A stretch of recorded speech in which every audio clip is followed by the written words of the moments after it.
Un millionnaire entre dans son propre magasin de montres déguisé en client ordinaire. Jusqu'à ce qu'un employé l'humilie et apprenne la vérité trop tard. Dans ce magasin, nous ne servons pas les gens qui ont l'air de sortir tout juste du métro, a déclaré Fernanda, sans baisser la voix. L'homme qui venait d'entrer se tenait immobile devant la porte vitrée d'un magasin de montres de luxe sur Présidente Masaryk, à Polanco. Il portait un vicheux gris délavé, portait un jean et des baskets si vieilles que quiconque passait par là aurait pu supposer qu'il s'était trompé d'adresse. Mais il n'avait pas eu tort. Cet homme était Matteo Herrera, propriétaire et PDG de Grupo Herrera, l'une des marques horlogères les plus exclusives du Mexique. Personne dans cette succursale en particulier ne le savait. Épuisé par les réunions, les dîners creux et les sourires achetés, il avait décidé d'entrer dans l'un de ses propres magasins habillé en quelqu'un d'invisible. Il voulait voir comment il traitait les gens qui ne semblaient pas avoir d'argent. Fernanda, la vendeuse la plus impérieuse du sol, le regardait de haut en bas comme s'il avait suivi quelque chose sur le marbre. « Si vous êtes ici pour poser des questions sur les prix, je dois vous prévenir d'emblée, ils sont chers. » Derrière le comptoir opposé, Lucia leva les yeux. Elle avait 27 ans, les cheveux tirés en arrière simplement, et elle avait un sang-froid qui semblait presque inébranlable. Elle posa le tissu qu'elle utilisait pour polir une pièce vintage et s'approcha. « Bonjour, monsieur. Bienvenue. Voulez-vous que je vous montre un modèle? » Matteo a montré du doigt une montre avec un boîtier en or rose et un bracelet en cuir noir. Celui-là a l'air intéressant. Fernanda laissa échapper un petit rire. Celui-là coûte plus cher que sa voiture, s'il en a une. Lucia l'ignora. Elle enfila des gants blancs, ouvrit la vitrine et commença à expliquer le mécanisme, l'historique de conception, le savoir-faire réalisé à Querétaro et le nombre limité de pièces disponibles. Pendant 20 minutes, elle l'a traité comme s'il était le client le plus important de la journée. Matteo l'observa tranquillement. Il n'y avait aucune pitié dans son expression. Aucun intérêt réalisé. Seulement le respect. « Je le prends, dit-il finalement. Fernanda se rapprocha immédiatement, les yeux écarquillés. « Désolé. » Matteo fouilla dans sa poche arrière. Puis sa poche avant. Puis sa poitrine. Il fronça les sourcils. « Ce n'est pas possible. Je crois que j'ai perdu mon portefeuille. » Le silence tomba comme quelque chose de lourd. Fernanda éclata de rire. « Je le savais. Tu vois, Lucia? Tout ça pour jouer à être Mère Teresa. Cet homme est venu juste pour nous faire perdre notre temps. » Lucia prit une inspiration tranquille. « Fernanda, arrête. C'est un client. » « Client? » Fernanda a déclaré. « C'est un mendiant. Et vous, bien sûr, vous le défendez parce que vous vous reconnaissez. Toi aussi tu viens d'en bas, n'est-ce pas? De ces quartiers où les gens pensent qu'être gentil suffit à vous amener quelque part. » Le visage de Lucia se durcit, mais son regard ne baissa pas. « Oui, je viens de débuts modestes. Ma mère vendait des tamales devant la station de métro Hidalgo et mon père nous a laissé des dettes au lieu d'un nom de famille. Mais je travaille, j'étudie et je traite bien les gens. Vous travaillez ici comme moi. La différence est que je comprends que cet uniforme est destiné au service et non à l'humiliation. » Plusieurs clients se tournèrent pour regarder. Le visage de Fernanda est devenu rouge. Matteo a senti l'impact dans sa poitrine. Personne n'avait jamais défendu sa dignité en croyant qu'il était pauvre. Personne. Lucia se tourna vers lui. « Ne vous inquiétez pas pour la montre. Ce qui compte maintenant, c'est de trouver votre portefeuille. » Y avait-il des documents dedans? Oui, murmura Matteo. Alors allons voir. Peut-être qu'il est tombé quand vous êtes sorti de la voiture ou quelque part sur le trottoir. Lucia s'accroupit sans se soucier de son pantalon noir. Elle alluma la lampe de poche de son téléphone et fouilla dans les feuilles sèches. « Tu n'es pas obligé de faire ça, » dit Matteo, une culpabilité brûlante s'élevant en lui. « Bien sûr que oui. Un portefeuille perdu est grave. L'argent peut être remplacé, mais récupérer votre carte d'identité, vos cartes et tout le reste est une véritable épreuve. » Matteo regarda ses mains tachées de saleté. Ce n'était plus un test. C'était de la cruauté. Il se dirigea vers la vieille voiture de location qu'il avait utilisée pour le déguisement, ouvrit la porte et fit semblant de vérifier sous le siège. « Le voici, dit-il en soulevant le portefeuille. Quelle honte! Il était tombé à l'intérieur. Lucia laissa échapper un long souffle, puis rit de pure fatigue. « Monsieur, j'ai failli tomber dans un égout pluvial à cause de vous. » Matteo sourit, mais quelque chose en lui s'était cassé. « Laisse-moi t'emmener dîner, au moins. »« Merci, mais ce n'est pas nécessaire. Prends simplement mieux soin de tes affaires. » Lucia retourna dans le magasin, sa chemise légèrement souillée, la tête droite. Cette nuit-là, dans sa grande maison de Loma de Chapultepec, Matteo a lu le dossier d'emploi de Lucia Ramirez. Mère décédée. Père parti. J'ai commencé l'université à 24 ans. Dossier académique exceptionnel. Aucun lien familial. Il ferma le dossier avec honte. Il avait voulu tester le caractère d'une employée sans savoir qu'elle survivait depuis des années avec sa propre vie en morceaux. Et le lendemain matin, quand Fernanda vit Lucia arriver, elle sourit avec une cruauté qui rendit la pièce plus froide. Elle n'avait aucune idée de ce qui allait se passer. Partie 2. Regardez qui est de retour et l'héroïne des pauvres, dit Fernanda devant tout le monde. Le sans-abri vous a-t-il demandé en mariage ou vous a-t-il simplement laissé un pourboire en pièces? Mariana, une autre vendeuse, se couvrit la bouche pour retenir son rire. Le directeur a fait semblant de ne pas le remarquer. Lucia organisait des boîtes d'inventaire derrière le comptoir et a choisi de ne pas répondre. Mais Fernanda ne voulait pas de silence. Elle voulait de l'humiliation. « Nettoie ma vitrine pendant que tu y es, » ordonna-t-elle. « Tu as passé la journée d'hier à ramper dans la rue, donc tu es clairement doué pour ce genre de choses. » Lucia a avalé. Elle voulait répondre, mais elle avait besoin de ce travail. Il couvrait sa chambre dans le quartier de Santa Maria la Ribera, ses frais de scolarité en souffrance et les médicaments pour Doña Elvira, une voisine qu'il avait élevée comme une fille après la mort de sa mère. Alors elle a nettoyé. Lorsqu'elle est partie ce soir-là, elle a trouvé Matteo appuyé contre une simple voiture à l'extérieur. Cette fois, il portait une chemise bleue et ses cheveux étaient moins indisciplinés. « Lucia. » Elle s'arrêta, surprise. « Comment connais-tu mon nom? » Matteo a montré son badge nominatif. « C'est difficile à manquer. » Lucia a ri pour la première fois de la journée. « Droite? » J'ai oublié de l'enlever. Il tendit un petit sac. Je voulais acheter une montre pour quelqu'un de spécial, mais pas dans un magasin comme celui-là. Connaissez-vous des endroits décents où ils ne vous feront pas vous sentir bizarre de poser des questions sur le prix? Lucia hésita, mais finit par le conduire dans un magasin de montres plus modeste près de Reforma. En marchant, il parlait de choses faciles, les tacos, la circulation, le temps imprévisible de la ville. Matteo semblait un peu maladroit, mais véritablement attentif. Cela l'a fait baisser sa garde. Dans la boutique, il a sélectionné une petite montre en acier. Pour une petite amie, elle a demandé légèrement. Pour un garçon de 12 ans, répondit Matteo. Il vit dans un foyer pour enfants. C'est son anniversaire. Lucia a arrêté de sourire.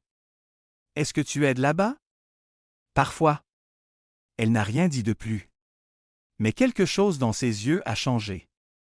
Lucia a reconnu ce genre de silence, le silence des gens qui ont trop perdu. Cette nuit-là, Matteo lui a envoyé un message. Est-ce que Fernanda t'a encore dérangé? Lucia l'a lu depuis sa petite chambre, assise à côté d'un bol de soupe instantanée. Je vais bien. Ne t'inquiète pas. Les gens parlent parce qu'ils le peuvent. Je travaille parce que je dois le faire. Matteo saisit son téléphone, la colère monta.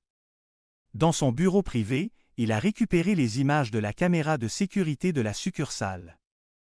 Il a vu Fernanda ignorer les clients, se moquer de Lucia, lui imposer des tâches supplémentaires, cacher une commission et parler mal d'elle au manager.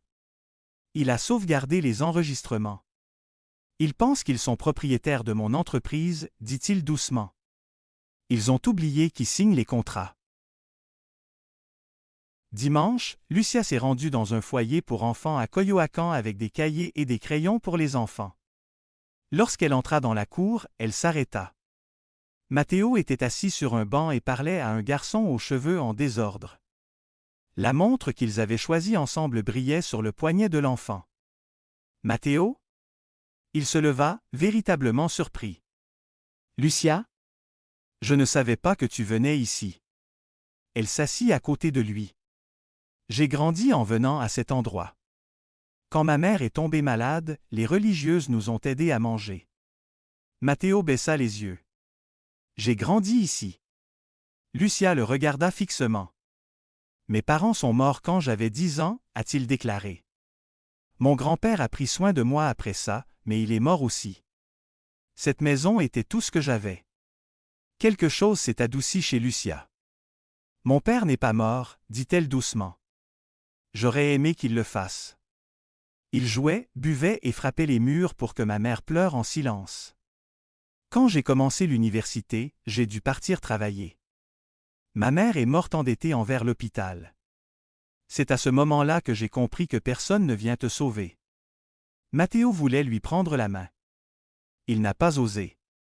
Lucia essuya rapidement une larme, comme irritée de l'avoir laissé s'échapper.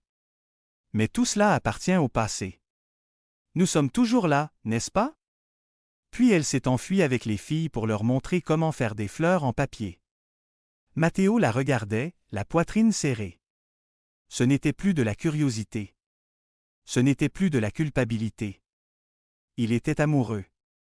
Mais il comprenait aussi quelque chose de terrible. Plus il ressentait pour elle, plus sa tromperie était devenue impardonnable.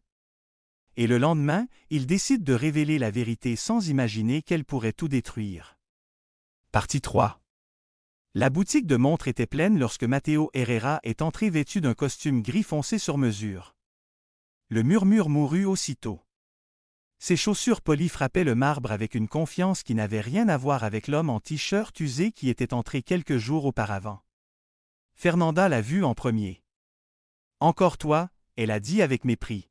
« As-tu finalement réussi à emprunter des vêtements décents ?» Matteo ne l'a même pas regardé. Il se dirigea vers le centre du sol, ouvrit un dossier noir et parla d'une voix qui raidit même la posture du directeur. « Bonjour. Je suis Matteo Herrera, PDG et propriétaire de Grupo Herrera. » L'air quitta la pièce. Fernanda est devenue blanche. Mariana baissa les yeux. Le manager sentit son col se resserrer. Lucia lâcha le tissu dans ses mains. « Matteo », elle murmura. Il la regarda, fierté et peur dans une égale mesure. « J'ai visité cette succursale habillée en homme ordinaire pour observer comment les clients étaient traités lorsqu'ils semblaient n'avoir pas d'argent. J'ai trouvé deux choses, l'arrogance chez les gens qui devraient servir et la dignité chez quelqu'un qui n'a jamais eu besoin d'un public pour bien se comporter. » Il a ouvert le dossier. « J'ai des enregistrements de moqueries, de discrimination, de commissions manipulées et de harcèlement au travail. Fernanda, tu es renvoyée. Mariana, les ressources humaines examineront votre situation. Et vous, dit-il au directeur, êtes suspendu pour avoir permis que cela continue. » Fernanda se mit à pleurer. « Monsieur Herrera, je ne savais pas que c'était vous. »« C'est ça le problème, » répondit Matteo. « Il n'était pas nécessaire que ce soit moi pour mériter le respect. » Il se tourna vers Lucia. « Lucia Ramirez sera promue consultante senior à compter d'aujourd'hui. Son salaire va tripler. Et elle aura mon soutien direct. » Il s'attendait à voir du soulagement, ou peut-être un sourire. Lucia était pâle. Tout cela était-il un test, elle a demandé. Matteo a perdu son expression. Pas exactement. Je voulais connaître la vérité. Ma vérité ou ton pouvoir, elle a dit, sa voix se fracturant. Tu m'as regardé ramper le long du trottoir à la recherche d'un portefeuille qui n'a jamais été perdu. Tu m'as laissé te parler de ma vie tout en cachant le fait que tu étais mon employeur. Et maintenant tu viens ici pour me récompenser devant tout le monde comme si j'étais le héros de ton geste charitable du mois? Lucia, je voulais te protéger. Je n'ai pas besoin de protection par la tromperie. Tout le magasin écoutait. Tu ne me voyais pas comme une personne, continua-t-elle. Vous m'avez vu comme la réponse à une question, reste-t-il encore de bonnes personnes? Je ne suis pas né pour prouver l'humanité à un millionnaire qui s'ennuie. Matteo s'avança vers elle. Je suis désolé. Moi aussi. Lucia a retiré son badge nominatif et l'a posé sur le comptoir. J'ai besoin d'air. Personne n'a agi pour l'arrêter. Cet après-midi-là, Matteo l'attendait au parc Mexico avec un grand bouquet de roses rouges. Il se sentait ridicule mais désespéré. Quand Lucia est arrivée, elle portait une simple veste et ses yeux étaient fatigués. « Lucia, s'il te plaît. Laissez-moi vous expliquer. » Elle regarda les fleurs. « Est-ce que cela fait aussi partie de la performance? » Matteo a baissé le bouquet. « Non?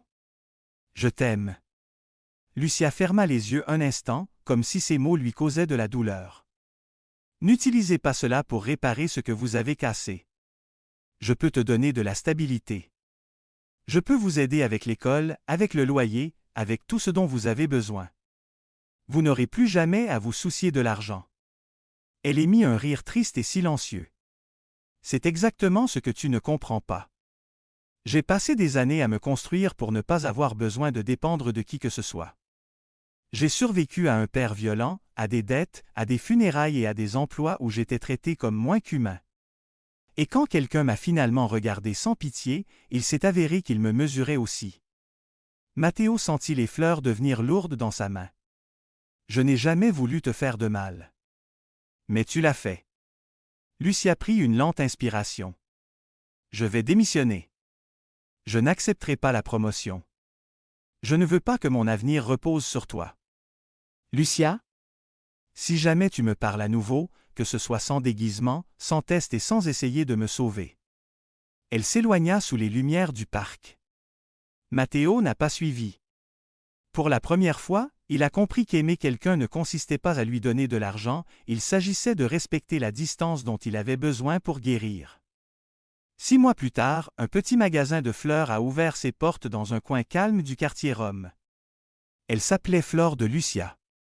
Ce n'était ni grand ni grandiose, mais chaque détail portait sa présence, des pots en argile peinte, des rubans colorés, des bouquets de liscala, des soucis hors saison et des roses enveloppées dans du papier craft. Lucia l'avait construit à partir de ses économies, d'un petit prêt et d'innombrables nuits blanches. Le premier mois a été difficile. Le deuxième l'était aussi.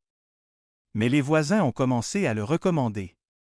Une femme venait tous les lundis chercher des fleurs à déposer sur la tombe de son défunt mari. Un jeune homme est venu demander des tournesols pour présenter des excuses.